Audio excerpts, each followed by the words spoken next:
গত বুধবার থেকে রাজধানী ঢাকায় তীব্র ভ্যাপসা গরমে অতিষ্ঠ হয়ে উঠেছে জনজীবন। ঘরে বাইরে কোথাও মিলছে না স্বস্তি। একটু বাতাসের জন্য হাহাকার চারদিকে। তবে এই দুঃসহ গরমের মধ্যে ঢাকাবাসী সহ দেশের বিভিন্ন অঞ্চলের মানুষের জন্য রয়েছে বৃষ্টির পূর্বাভাস।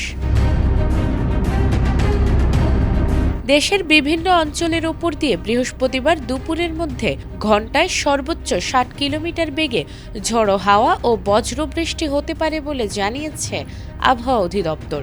বৃহস্পতিবার ভোর ৫টা থেকে দুপুর ১টা পর্যন্ত দেশের অভ্যন্তরীণ নদীবন্দরগুলোর জন্য দেয়া এক পূর্বাভাসে এই সতর্কতা জারি করা হয়। ঝড়ো আবহাওয়ার কারণে সংশ্লিষ্ট এলাকার নদীবন্দরগুলোকে ১ নম্বর সতর্ক সংকেত দেখাতে বলা হয়েছে।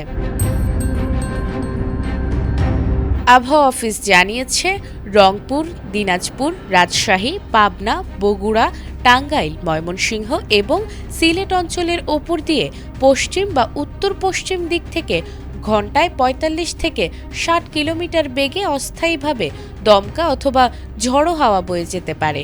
সেই সঙ্গে এসব এলাকায় বৃষ্টি বা বজ্রসহ বৃষ্টি হওয়ার প্রবল সম্ভাবনা রয়েছে। এদিকে বুধবার রাতে প্রকাশিত পরবর্তী ২৪ ঘণ্টার পূর্বাভাসে বলা হয়েছে, বৃহস্পতিবার সন্ধ্যা ৬টার মধ্যে ময়মনসিংহ ও সিলেট বিভাগের অনেক জায়গায় এবং রংপুর, রাজশাহী ও ঢাকা বিভাগের কিছু কিছু জায়গায় অস্থায়ী দমকা হাওয়া ও বিদ্যুৎ চমকানো সহ হালকা থেকে মাঝারি ধরনের বৃষ্টি হতে পারে। এছাড়া খুলনা, বরিশাল ও চট্টগ্রাম বিভাগের ২-১ জায়গায় বৃষ্টির সম্ভাবনা রয়েছে। একই সঙ্গে ময়মনসিংহ ও সিলেট বিভাগের কোথাও কোথাও মাঝারি ধরনের ভারী থেকে ভারী বর্ষণ হতে পারে।